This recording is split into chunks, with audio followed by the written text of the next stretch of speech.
옛날 바닷가 어느 마을에 춘봉이라는 가난한 청년이 살았습니다. 헌데 춘봉이는 마을에서 제일 예쁜 처녀인 금아와 사랑하는 사이였답니다. 금아야, 이제 그만 고집 부리고 혼례를 치르도록 하자. 나도 조금만 더 모으면 우리가 살 초가집 정도는 마련할 수 있을 것 같아. 신혼을 초가집에서 시작하긴 싫어. 하다 못해 한 칸이라도 좋으니 기와집에서 혼례를 치르고 싶은걸. 알았어, 금아야. 그럼 내가 더 열심히 일을 해서 돈을 모아볼게.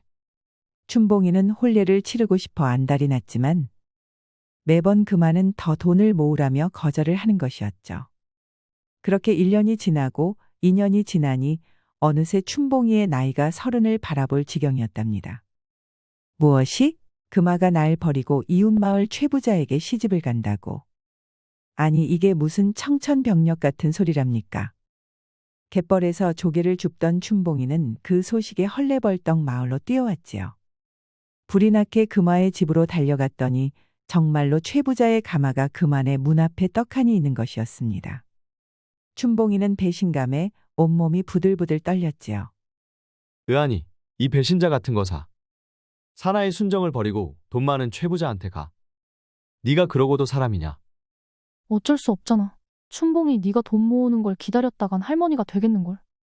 난 가난이 지긋지긋해. 그러니 너도 다시는 날 찾아오지 마. 춘봉이네나 금아네나 가난하기는 매한가지였죠. 어려서부터 고생을 신나게 한 금아는 가난이 싫은 마음에 금안 최부자를 선택한 것이었습니다. 춘봉이는 다리에 힘이 탁 풀려 그만 주저앉고 말았습니다. 금아에게 소리칠 기운도 없었지요. 이 원수 같은 가난아. 네 덕에 사랑하는 금아까지 날 버리는구나. 아이고, 내 팔자야. 이놈의 가난 탓에 평생 장가도 못 가보고 죽겠구나. 바닥에 퍼질러 앉은 춘봉이는 눈물만 죽죽 흘렸죠. 그렇게 한참을 울고 난 춘봉이는 소매자락으로 눈물을 쓱 닦았답니다. 그리고는 결심했죠. 더 이상은 이렇게 살 수는 없는 노릇이다. 도저히 가난하게만 살 수는 없으니 내 반드시 떼돈을 벌고 말겠다. 이를 악문 춘봉이는 또다시 갯벌로 나갔습니다. 그리고는 평소보다 더욱 열심히 조개며 낙지를 잡아들였지요. 아주 열심히 일했지만 거 해산물 좀 더 잡았다고 큰 돈이 모이겠습니까? 여전히 춘봉이는 가난했지요. 그래도 포기하지 않고 열심히 조개를 캤답니다. 그러던 어느 날이었습니다.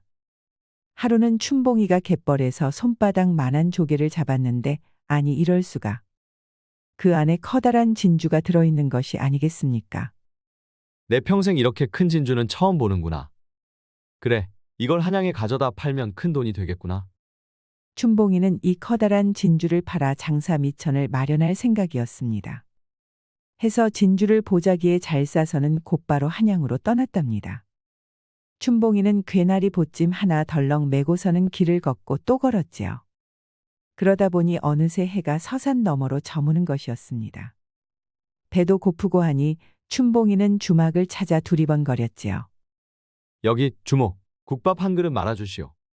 국밥 한 그릇에 술 한 잔까지 해서 다 푼이요? 춘봉이는 주머니를 뒤져보았지만 잡히는 것은 먼지뿐이었죠. 해서 돈 대신 일을 해주기로 하고 국밥을 얻어먹었답니다. 잘 먹었으니 일을 해야겠군. 주모, 무슨 일이든 주시오. 내 척척 해낼 테니. 주모는 가장 힘든 물 끼러오기를 부탁했습니다. 무거운 물지개를 지고 약수터와 주막을 수십 번 왔다 갔다 해야 하는 참으로 고단한 일이었지요. 춘봉이는 우통을 탁 벗어던지고는 물지개를 날랐습니다. 어찌나 힘이 장사인지 물지개를 메고도 걸음이 사뿐사뿐했지요. 그렇게 커다란 물동이에 물을 가득 채우고 나니 춘봉이의 몸이 땀으로 흠뻑 젖어 있었답니다. 아니, 어쩜 사내가 저리도 우람하단 말이냐? 힘을 쓸 때마다 온몸의 근육이 야수처럼 움직이는구나. 어머나, 저렇게 몸이 좋으면 밤에 할 일도 보통이 아니겠어? 그런 춘봉이를 지켜보던 주모는 가슴이 콩닥콩닥 뛰었답니다. 서방이 죽은 후 홀로 주막을 키워온 주모는 사내가 몹시도 그리웠거든요. 그러던 차에 춘봉이라는 진정한 사내를 보니 한눈에 반해버리고 말았던 것이지요. 아니, 총각, 지치지도 않는가? 내가 막걸리 한 사발을 가져왔으니 이거 마시고 일하시게. 고맙소이다, 주모. 헌데 기껏 물 채우는 일 가지고 밥값이 되겠소? 더 시킬 일이 있으면 기탄 없이 말하시오. 정 그렇다면 부탁할 게 없진 않지? 힘쓸 일이 또 있는데 들어줄 수 있겠는가? 문제 없소. 그런데 혹시 남은 밥이 좀 있으시오? 물찌개를 들고 신나게 움직였더니 허기가 지는구려. 그러자 주모는 춘봉이를 데리고 안방으로 데리고 갔지요. 그리고는 크게 한 상 차려 가져오는 것이었습니다. 신이 난 춘봉이는 고기산적이다 부침개다 신나게 음식을 먹었지요. 그렇게 우적우적 먹고 있으려니 주모가 손가락으로 슬그머니 허벅지를 찌르는 것이었습니다. 다 먹고 나서 내 부탁 꼭 들어줘야 하네. 여부가 있겠소. 힘쓰는 것은 맡겨만 주시오. 이번엔 진짜 힘 좀 제대로 써야 할 걸세. 주모는 춘봉이 옆에 척하고 드러눕더니 스리슬쩍 치마를 들어올리는 것이었습니다. 그러자 뽀얀 속살이 나타나는 것이었지요. 쇠뿔도 당김에 빼랬다? 어서 오시게. 내 오늘 자네가 힘쓰는 모습을 꼭 봐야겠네. 이거 먹자마자 바로 운동할 일이 생겼군. 걱정 마시오. 쇠뿔은 몰라도 주모 정신은 오늘 다 쏙 빼버릴 터이니. 그리고는 단숨에 주모에게 덤벼들었지요. 춘봉이는 지치지도 않고 쿵덕쿵덕 절구질을 시작했답니다.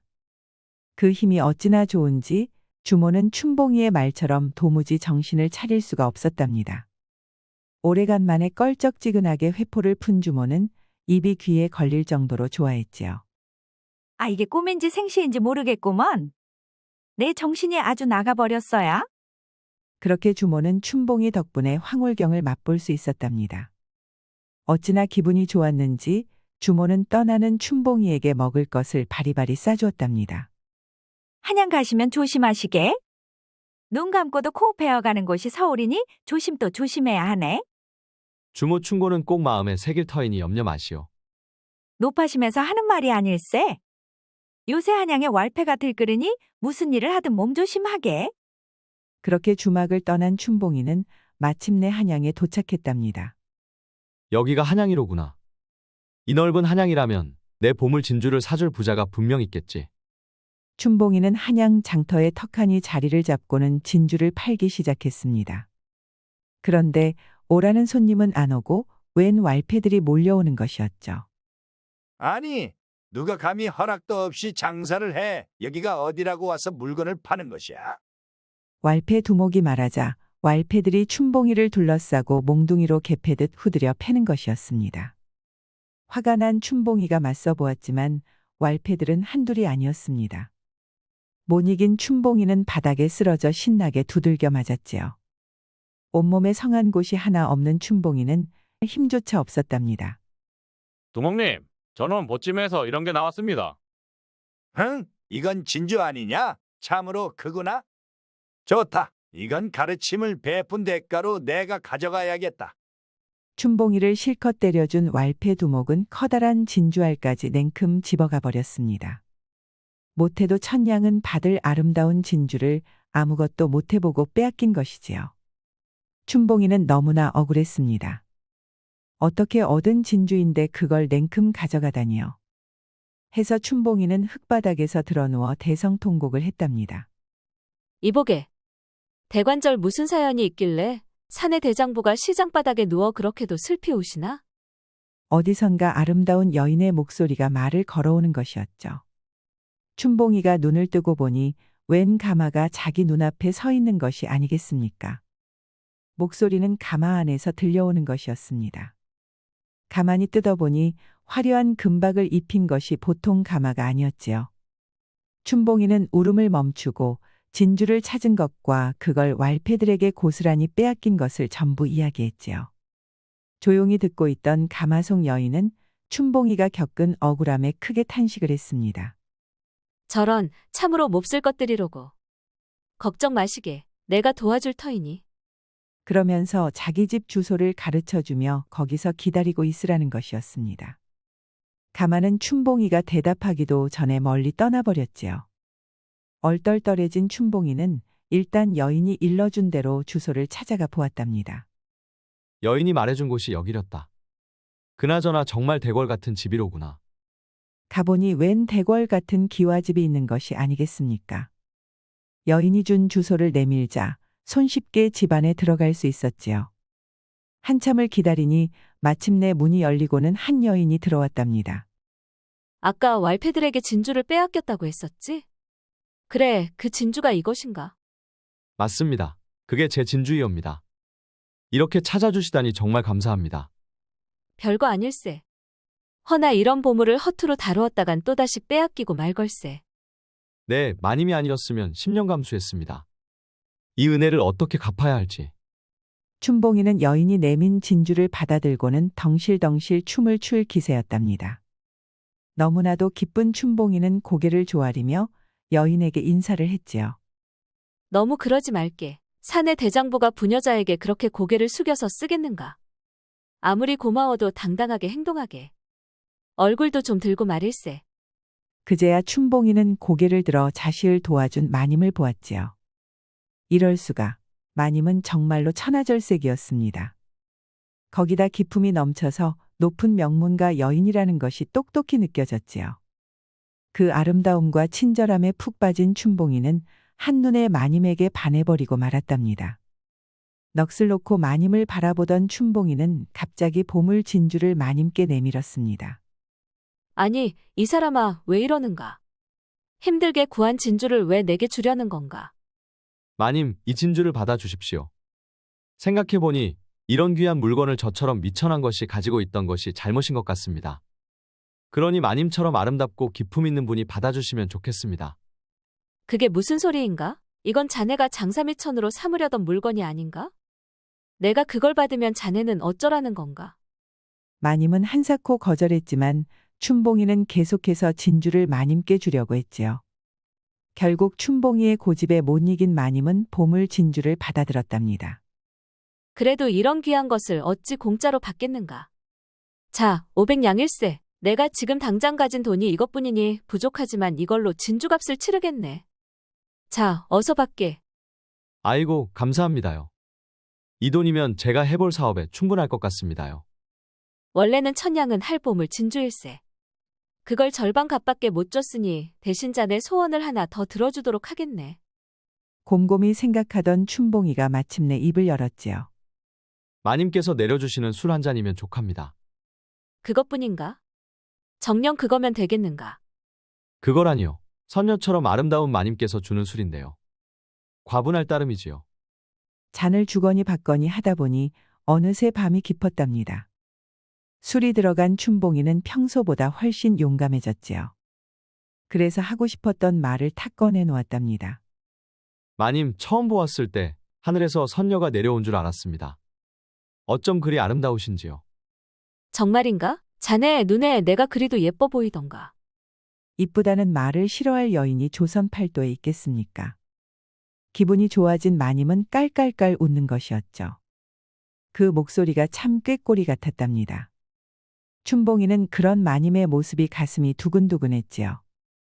춘봉이가 얼굴만 벌개져서 우물쭈물하니까 마님이 척하고 옆으로 붙는 것이었습니다. 아까 왈패들과 싸우던 용기는 다 어디 갔는가? 그래서 아름다운 마님을 어찌 기쁘게 해주겠나?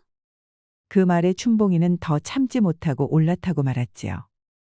둘은 뜨겁고 열정적으로 부딪히며 저 하늘의 별을 함께 보았답니다.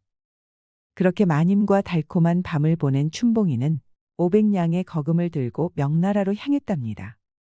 거센 풍랑을 뚫고 춘봉이가 도착한 곳은 명나라 최대 항구인 닝보였습니다. 닝보항에 도착한 춘봉이는 다른 건 다 집어치우고 저작거리만 죽어라 돌아다녔답니다. 그렇게 몇 날 며칠을 거리를 쏘다니기만 하던 춘봉이는 갑자기 어느 가게에 척 들어가는 것이었습니다. 주인장 계시오.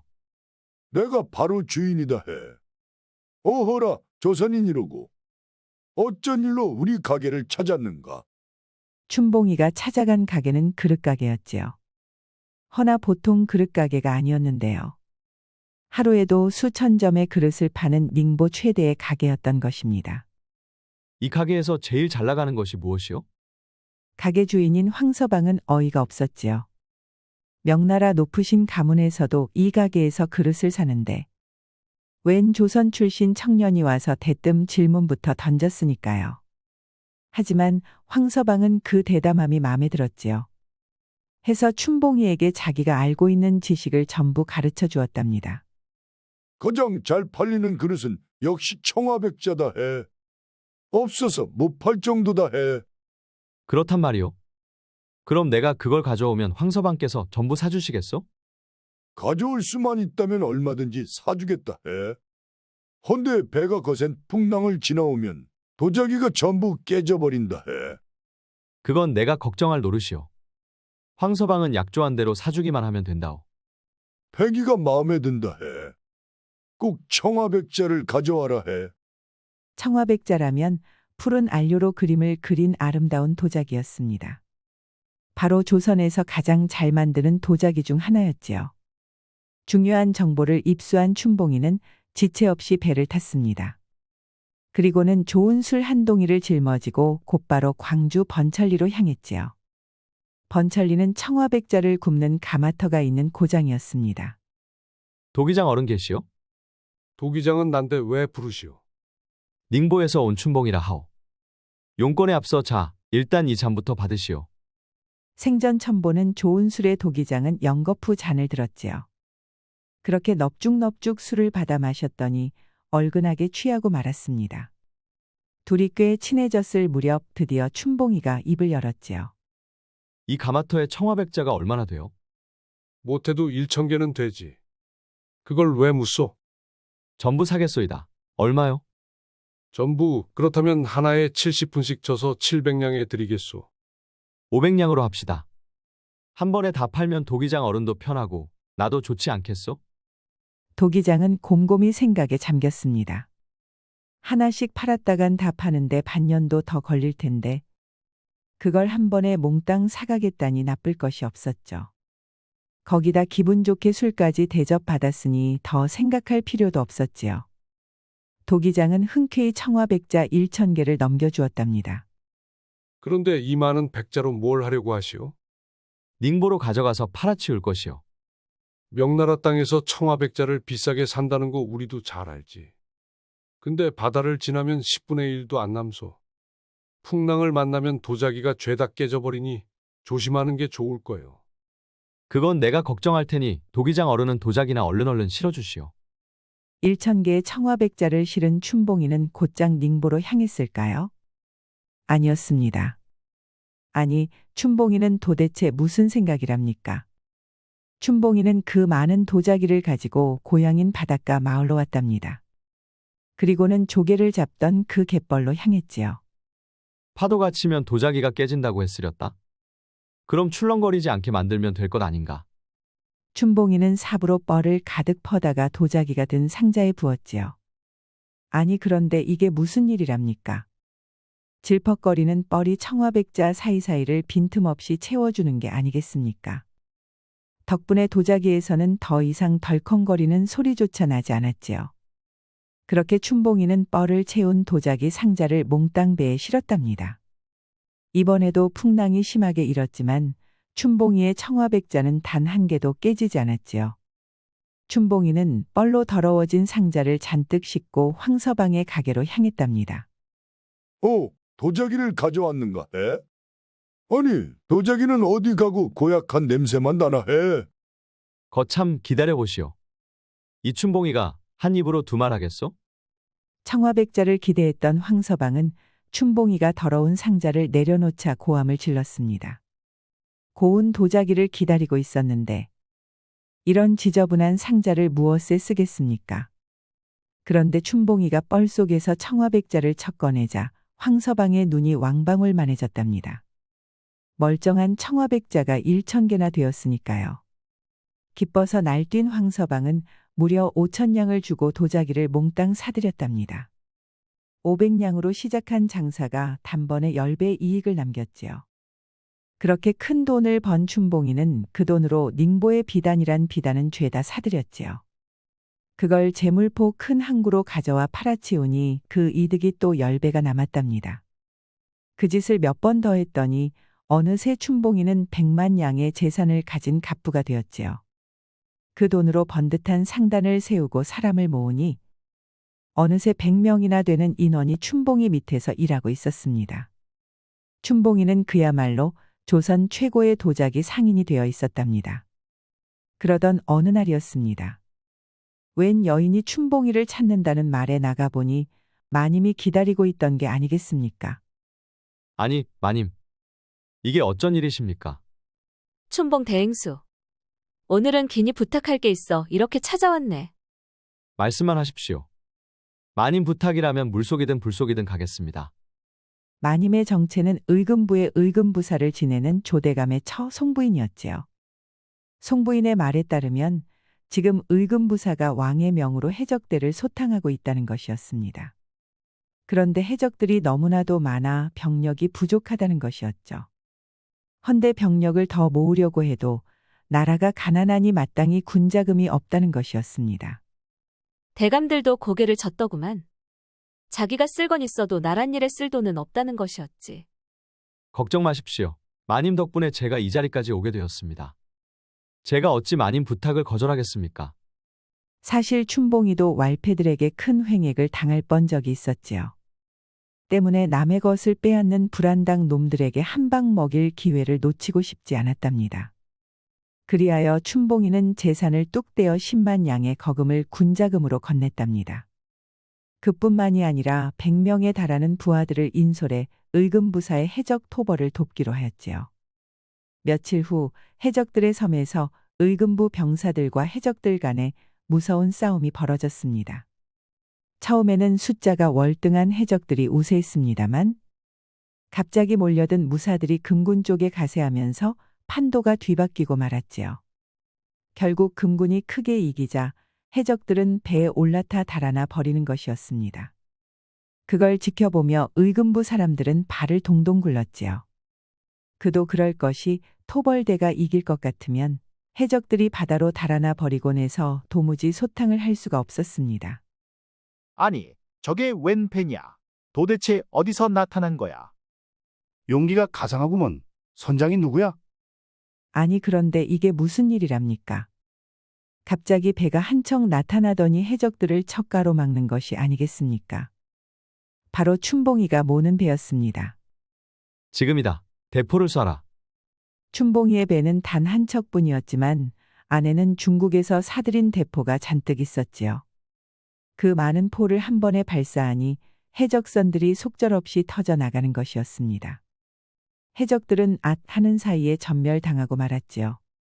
금군과 춘봉이 연합군의 대승리였습니다. 이에 금군을 이끌던 의금부사 대감도 춘봉의 공을 크게 치하했지요. 심지어 춘봉을 양반으로 삼아 벼슬을 주겠다는 제안까지 했답니다. 허나 춘봉이는 나란 일을 할 생각은 추호도 없었지요. 해서 정중하게 사양하고는 배를 돌려 제물포로 돌아갔지요. 며칠 후 송부인 마님이 춘봉이를 찾아왔습니다. 자네가 크게 이겼다는 소리를 들었네. 고맙네. 덕분에 우리 가문도 살고 이 조선 땅도 한시름 놓았어. 아주 큰 공을 세웠구먼. 아닙니다. 다 마님의 도움이지요. 벼슬자리를 거절했다고 들었네. 하지만 내가 자네의 은혜에 보답할 길이 하나 더 있다네. 그러면서 마님은 아주 아리따운 양갓집 교수를 중매해 춘봉이의 혼례를 도왔답니다. 덕분에 춘봉이는 이팔 청춘 꽃다운 아가씨에게 늦은 장가를 들게 되었지요. 새 신부는 예쁘기도 예뻤지만 성격은 더욱 착했는데요. 춘봉이를 지아비로 여기고 알뜰살뜰 보살피니 춘봉이는 입에 미소가 끊이지 않았답니다. 그리하여 춘봉이는 아리따운 새 신부와 함께 고향인 바닷가 마을로 돌아왔습니다. 부모님께 인사를 드려야 했으니까요. 이때 춘봉이가 몰고 온 행렬이 어찌나 많았는지 동네 사람들이 다 나와서 구경을 했답니다. 크게 성공한 춘봉이는 금은 보화를 잔뜩 가져와서 부모님께 새 집을 마련하고 아주 제대로 호강시켜 드렸답니다. 어디 그뿐입니까? 마을 사람들을 모두 모아 잔치를 벌이니 춘봉이를 칭찬하지 않는 사람들이 없었지요. 허나 춘봉이의 성공을 반기지 않는 사람도 있었습니다. 바로 춘봉이를 매정하게 떠났던 금화였지요. 아니 이게 무슨 일이람? 춘봉이가 대체 무슨 수로 저리도 성공을 했을까? 아이고, 나 좋다고 따라다닐 때가 엊그제 같은데 이젠 말도 못 붙이게 생겼구나. 대체 내가 왜 그때 춘봉이 대신 최부자를 선택했을까? 밤에도 낮에도 시원찮은 그 작자와 혼이 나는 바람에 왜 이 모양 이 꼴로 사는지. 원. 그만은 땅을 치며 후회했습니다만 이미 엎질러진 물이었지요. 해서 춘봉이를 볼 때마다 남편 최부자를 들들 볶았지요. 너는 왜 저렇게 성공을 못하냐며 바가지를 긁었습니다만 어디 그게 마음대로 되는 일입니까? 춘봉이는 아주 가난한 어부의 아들로 태어나 노총각으로 살았습니다만 엄청난 성공을 거둬 큰 인물로 성장하게 되었습니다. 그래도 춘봉이는 언제나 가난했던 시절을 기억하며 겸손하게 살았지요. 덕분에 새 신부와도 아름답게 사랑하며 오래오래 행복하게 살았다고 합니다. 춘봉이는 본인의 어려움을 발판 삼아 큰 부를 일으켰습니다. 옛말에 극세척도 라하여 어려움을 극복해 새로운 길을 만들어 나간다는 말이 있습니다. 우리도 이 가르침을 기억해 고난에 꺾이지 않는 삶을 살아야겠습니다. 우리 영상을 시청하신 모든 분들께 행복이 가득하길 기원하겠습니다. 구독과 좋아요, 알림 설정 부탁드려요. 이후에도 재미난 이야기가 많이 준비되어 있으니 다른 영상도 꼭 보러 와주세요.